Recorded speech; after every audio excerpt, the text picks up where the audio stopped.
Assalamualaikum warahmatullahi wabarakatuh. Salam rahayu untuk teman-temanku semua dimanapun Anda berada. Kembali lagi bersama saya Mas Jenar di channel Gugus Nusantara.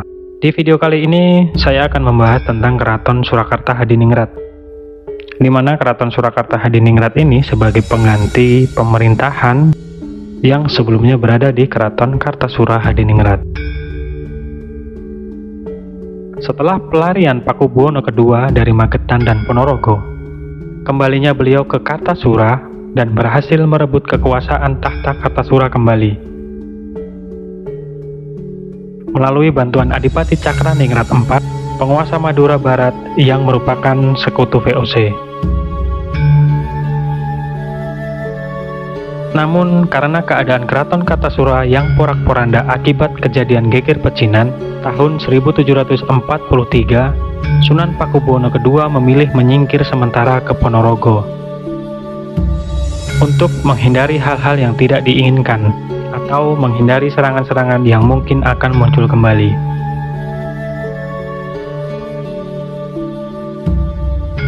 Bangunan Keraton Kartasura yang sudah hancur dan dianggap tercemar, Sunan Pakubuwono II memutuskan untuk membangun istana baru. Lalu Sunan Pakubuwono II memerintahkan Tumenggung Pringgoloyo dan Tumenggung Mangkuyudo, serta Komandan Pasukan Belanda J.A.B. van Hohendorf untuk mencari lokasi untuk dijadikan keraton yang baru.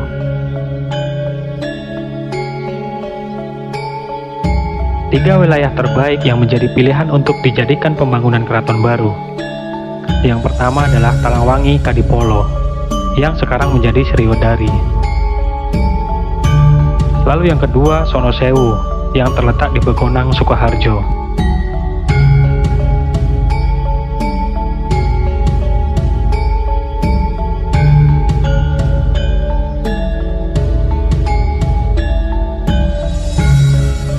Dan yang ketiga adalah Desa Salah atau Desa Solo, yang dulunya adalah Rawa-Rawa, yang lebih tepatnya tempat ini disebut Kedung Lumbu. Lalu Sunan Pakubuwono II memilih Desa Solo untuk dijadikan lokasi keraton yang baru.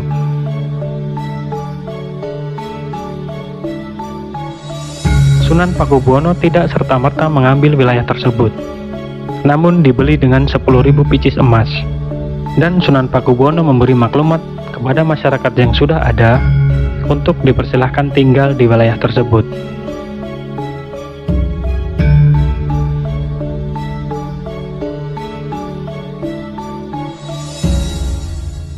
Sepuluh picis emas diberikan kepada Akuwu atau Lurah Desa Sala, yang disebut sebagai Ki Gede Solo. Pembangunan keraton baru bukan serta-merta hanya karena keadaan Keraton Kartasura yang sudah rusak, bahwa jika keraton sudah pernah diduduki oleh musuh dalam arti pamor atau wahyu kedaton sudah hilang. Adanya versi lain yang menyebutkan bahwa saat Sunan Pakubuwono II kembali dari Ponorogo dan diberi hadiah ke Bubule oleh Kiai Hasan Besari, kerbau tersebut diperuntukkan sebagai cucuk lampah atau pengawal dari sebuah pusaka keraton yang bernama Kiai Slamet. Namun sampai saat ini masyarakat salah menyebut bahwa kerbau tersebut adalah Kiai Slamet. Konon Sunan Pakubuwono II dalam mencari lokasi untuk keraton yang baru, kerbau tersebut dilepas dan perjalanannya diikuti oleh para punggawa keraton hingga akhirnya berhenti di Desa Solo yang sekarang menjadi Keraton Surakarta Hadiningrat. Keraton Surakarta Hadiningrat mulai dibangun pada tahun 1743 dan diresmikan pada tanggal 17 Februari 1745, 14 Suro 1670. Dan pada hari itu pula diadakan acara Boyong Kedaton. Boyong Kedaton atau perpindahan dari Keraton Kartasura menuju Keraton Surakarta Hadiningrat. Dalam Boyong Kedaton tersebut, rombongan melewati Jalan Slamet Riyadi, kemudian Laweyan. Sesampainya di Pakelaran Surakarta, Pakubuwono II mengucapkan maklumat bahwa Desa Salah, dengan ini saya ganti menjadi nama Surakarta Hadiningrat, dan tolong ditaati. dalam perpindahan dari Keraton Kartasura menuju Surakarta Hadiningrat dengan menggunakan iring-iringan yaitu gajah, kuda, gamelan, bibit pohon beringin kembar, dan prajurit. Namun ada juga beberapa potongan bangunan atau kayu yang dilepas, kemudian dipasang lagi di Keraton Surakarta Hadiningrat. Di dalam babat diceritakan waktunya setengah hari, dari pagi sampai siang hari, dan tidak boleh berhenti di suatu tempat. Karena dalam kepercayaan, jika kita berhenti di suatu tempat sebelum sampai, maka perpindahan keraton hanya sampai di situ.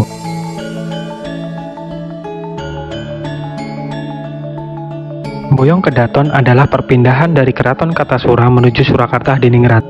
Dalam rombongan besar itu berjalan beriringan dengan tertib. Susuhunan Pakubuwono II mengendarai kuda kesayangannya, memimpin perjalanan yang bersejarah. 200 prajurit berkuda dan prajurit 5 batalion berjalan gagah, melindungi keluarga raja dan pejabat-pejabat tinggi Kerajaan Mataram. Rabu Pahing 17 Muharram 1670 atau 1745 Masehi tercatat sebagai perpindahan pusat Kerajaan Mataram Islam terakhir dari Kartasura menuju Keraton Surakarta Hadiningrat.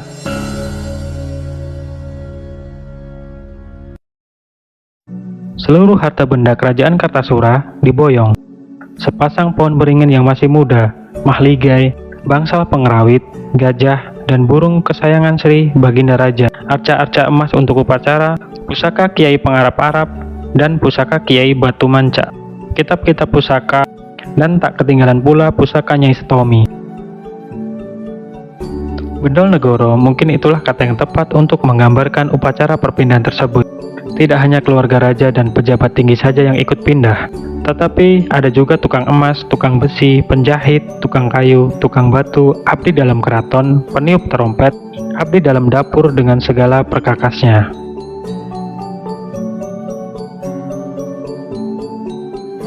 Keraton Kartasura yang porak-poranda akibat geger pecinan, pada tahun 1743, keraton ini mempunyai pecahan, yakni Keraton Yogyakarta Hadiningrat, yang merupakan istana dari Kasultanan Yogyakarta. Sehingga secara tradisional dinasti Mataram diteruskan oleh dua kerajaan, yakni Kasunanan Surakarta dan Kasultanan Yogyakarta. Luas wilayah Keraton Surakarta Hadiningrat mencapai 147 hektar, meliputi area di dalam Benteng Baluwarti, yakni alun-alun lor, alun-alun kidul, Gapuro Gladak, dan kompleks Masjid Agung Surakarta. Sementara luas Kedaton inti mencapai 15 hektar. Walaupun Kasunanan Surakarta Hadiningrat secara resmi telah menjadi bagian Republik Indonesia pada tahun 1945, kompleks bangunan keraton ini masih berfungsi sebagai tempat tinggal susuhunan dan rumah tangga istananya yang masih menjalankan tradisi Kasunanan hingga saat ini. Keraton Surakarta kini juga merupakan salah satu objek wisata di kota Surakarta. Sebagian kompleks keraton merupakan museum yang menyimpan berbagai koleksi milik Kasunanan, termasuk berbagai pemberian atau hadiah dari raja-raja Eropa, replika pusaka keraton, dan gamelan.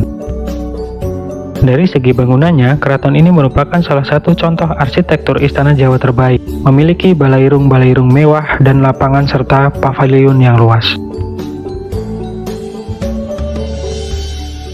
Pengunjung yang datang dapat dimulai dari Gapuro Gladak, melewati alun-alun utara. Pengunjung akan sampai di Kori Brojonolo. Brojonolo berasal dari dua kata, yaitu brojo, yang berarti senjata tajam, dan nolo, yang berarti hati. Orang-orang yang melewati Kori ini diharapkan memiliki rasa dan menggunakan perasaannya sebagai dasar berperilaku. Di seberang pintu masuk keraton terdapat sebuah bangunan yang disebut setinggil.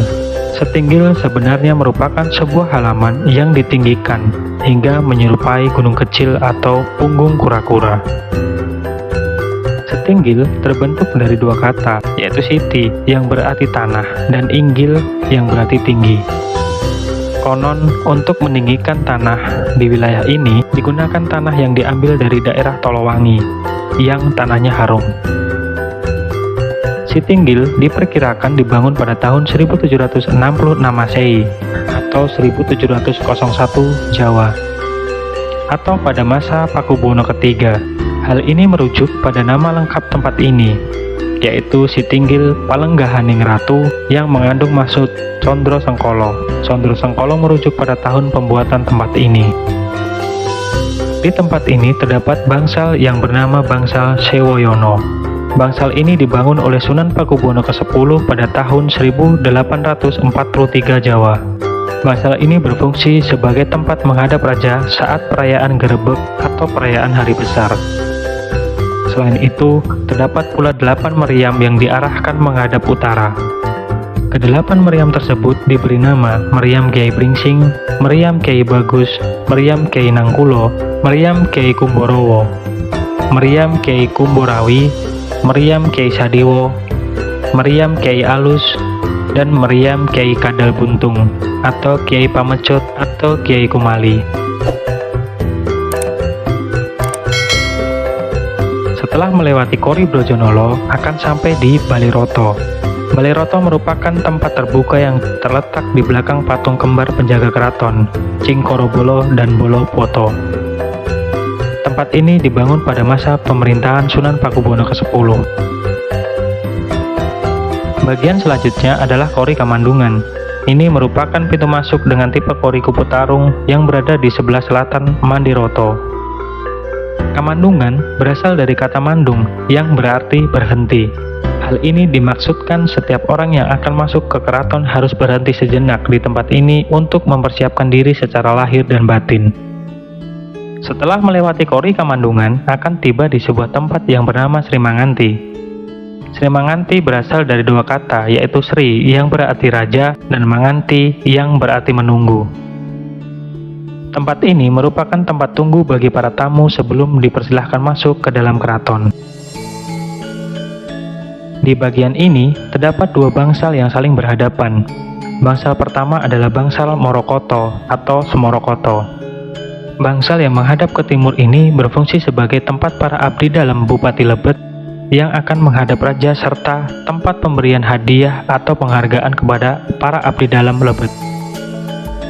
Bangsal kedua adalah Bangsal Mercukundo. Bangsal ini merupakan tempat bagi para opsir prajurit dalam saat menghadap raja.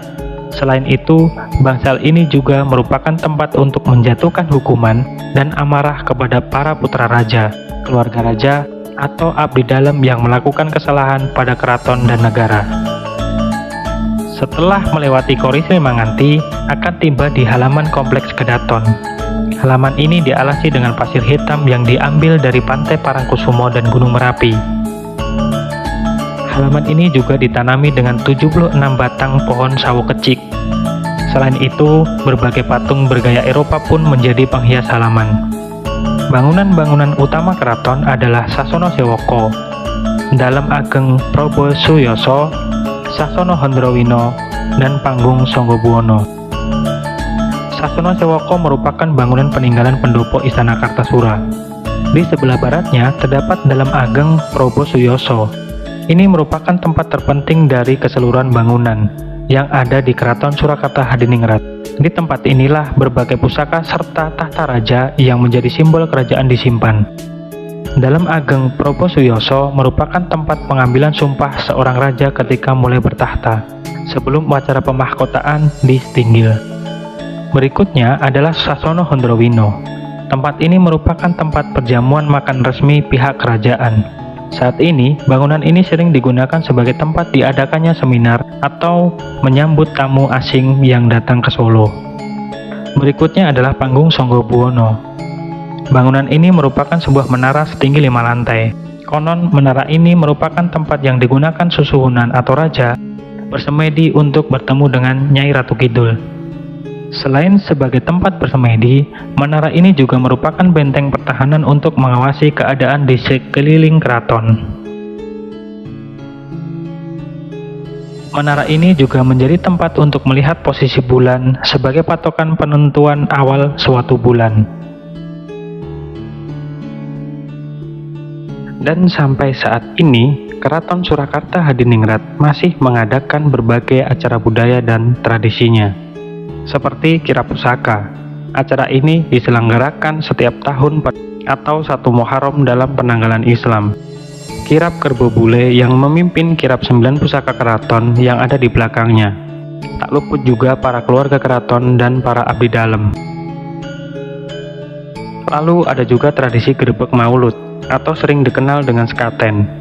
Acara ini diselenggarakan untuk memperingati hari kelahiran Nabi Muhammad SAW dengan rangkaian acara seperti Mios Gongso atau gamelan keraton, yaitu Kiai Guntur Madu dan Kiai Guntur Sari. Dalam puncak Grebeg Maulud akan dikeluarkan juga 2 gunungan besar yang terbuat dari sayur-sayuran dan buah-buahan, yang nantinya banyak dari masyarakat yang merebutkan gunungan tersebut. Masih banyak lagi tradisi dari Keraton Surakarta Hadiningrat seperti Maheso Lawung, Wilujengan Nagari, Grebeg Besar, dan lain-lain.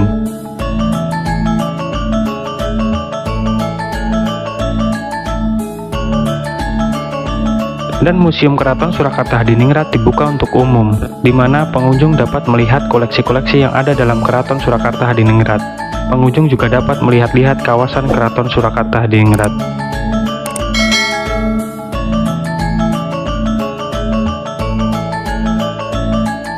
Nah, begitulah teman-teman yang dapat saya ulas dari Keraton Surakarta Hadiningrat. Jangan lupa subscribe, like, serta komen, dan share sebanyak-banyaknya, agar channel ini menjadi channel yang edukatif bagi masyarakat luas. Cukup sekian dari saya. Akhir salam, wassalamualaikum warahmatullahi wabarakatuh. Salam rahayu untuk teman-temanku semua. Sampai ketemu di video selanjutnya.